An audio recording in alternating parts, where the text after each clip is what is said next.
Assalamualaikum warahmatullahi wabarakatuh. Waalaikumsalam warahmatullahi wabarakatuh. Alhamdulillahirabbil alamin wa bihi nasta'in wa ala umuri dunya waddin. Assalatu wassalamu ala asyrafil anbiya'i wal mursalin wa ala alihi washabihi ajmain amma ba'du. Yang terhormat dan yang saya hormati Ibu dosen pengampu yakni Ibu Rosida Hasanah MPD, dan yang saya banggakan teman-teman saya sekelompok. Di sini kita ingin sedikit mempresentasikan mengenai manajemen lintas budaya, dimensi budaya, dan pengaruhnya pada perilaku organisasi. Sebelum lanjut ke materinya, izinkan saya sebagai moderator memperkenalkan diri. Nama saya Amsilatu Zikri, dan saya tidak sendiri di sini, saya bersama dua teman saya. Yang pertama ada Sabina Dwi Cahya Kusuma, yang kedua ada Muhammad Haikal Taliwang. Baik, langsung saja kita masuk ke materi kita. Yang pertama yang akan dibacakan oleh teman saya, yakni Sabina Dwi Cahya Kusuma. Kepadanya saya persilahkan. Baik, di sini saya akan mempresentasikan sedikit materinya. Yang materi pertama di sini ada manajemen lintas budaya. Pengertian dari manajemen lintas budaya adalah pendekatan manajemen yang mengakui dan menghargai perbedaan budaya dalam organisasi.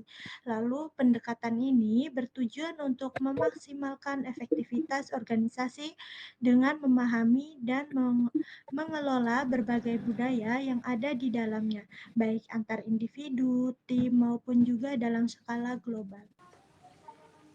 Selanjutnya di sini ada dimensi budaya. Dimensi budaya adalah faktor-faktor yang membentuk persepsi, nilai, dan juga perilaku individu dalam suatu budaya. Model budaya Hofstede adalah salah satu model yang paling berpengaruh mengidentifikasi 5 dimensi budaya utama, yaitu yang pertama adalah jarak kekuasaan, yang kedua ada individualisme versus dengan kolektivisme, yang ketiga ada maskulinitas versus feminitas, dan keempat ada penghindaran ketidakpastian, dan yang terakhir adalah orientasi jangka pendek versus jangka panjang. Dan selanjutnya yaitu ada pengaruh budaya terhadap perilaku organisasi. Di sini ada poin yang pertama yaitu komunikasi. Perbedaan budaya dapat menyebabkan kesulitan dalam memahami makna dan gaya komunikasi. Poin yang kedua ada pengambilan keputusan, yang dimana proses pengambilan keputusan dipengaruhi oleh nilai budaya seperti penekanan pada konsensus versus individualisme. Lalu poin yang ketiga ada motivasi dan insentif. Motivasi dan penghargaan yang efektif harus mempertimbangkan nilai budaya seperti penekanan pada materi versus pertumbuhan pribadi. Lalu poin yang terakhir ada kepemimpinan, di mana gaya kepemimpinan yang efektif harus disesuaikan dengan nilai budaya, seperti penekanan pada otoritas versus partisipasi. Selanjutnya juga di sini ada analisis budaya di berbagai negara, yang dimana pertama itu ada Amerika Serikat. Di sini yang memiliki 3 poin. Poin yang pertama ada individualistik, penekanan pada kebebasan individu, kompetisi, dan juga pencapaian pribadi. Poin yang kedua ada jarak kekuasaan yang rendah, toleransi terhadap hierarki yang lebih datar. Poin yang terakhir ada orientasi jangka pendek, penekanan pada hasil jangka pendek, dan kepuasan instan. Selanjutnya, di sini ada Jepang, di mana memiliki 3 poin juga. Yang pertama ada kolektivistik, penekanan pada loyalitas kelompok, harmoni, dan kesatuan. Poin yang kedua ada jarak kekuasaan tinggi, penerimaan hierarki yang jelas, dan pengambilan keputusan secara top-down. Yang ketiga ada orientasi jangka panjang, penekanan pada membangun hubungan jangka panjang dan kesabaran. Mungkin itu saja materi yang dapat saya sampaikan, selebihnya saya kembalikan kepada moderator.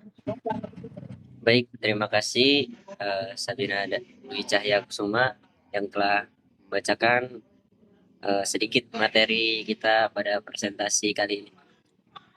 Materi yang selanjutnya yang akan dibacakan oleh teman saya juga, yakni Muhammad Haikal. Kepadanya saya persilahkan. Baik, terima kasih. Yang selanjutnya ada Jerman. Yang pertama ada jarak kekuasaan tinggi. Penerimaan hierarki yang jelas dan struktur organisasi yang terorganisir. Yang kedua ada penghindaran ketidakpastian tinggi. Penekanan pada aturan dan prosedur yang jelas. Yang tiga ada orientasi jangka panjang. Penekanan pada perencanaan jangka panjang dan ketekunan. Selanjutnya ada negara-negara Arab. Yang pertama ada kolektivistik, penekanan pada keluarga dan jaringan sosial. Yang kedua ada jarak kekuasaan tinggi, penerimaan hierarki yang jelas dan hormat terhadap figur otoritas. Yang ketiga ada penghindaran ketidakpastian tinggi, penekanan pada tradisi dan kejelasan dalam aturan. Selanjutnya ada budaya Cina. Yang pertama ada kolektivistik, penekanan pada harmoni sosial dan keseimbangan. Yang kedua ada jarak kekuasaan tinggi, penerimaan hierarki yang jelas dan terhormat kepada senioritas. Yang ketiga ada orientasi jangka panjang, penekanan pada pembangunan hubungan jangka panjang dan mencapai kesuksesan jangka panjang. Selanjutnya India, kolektivistik, penekanan pada keluarga dan hubungan sosial. Yang kedua ada jarak kekuasaan tinggi, penerimaan hierarki yang jelas dan hormat kepada senioritas. Yang ketiga ada penghindaran ketidakpastian tinggi, penekanan pada tradisi dan aturan yang jelas. Selanjutnya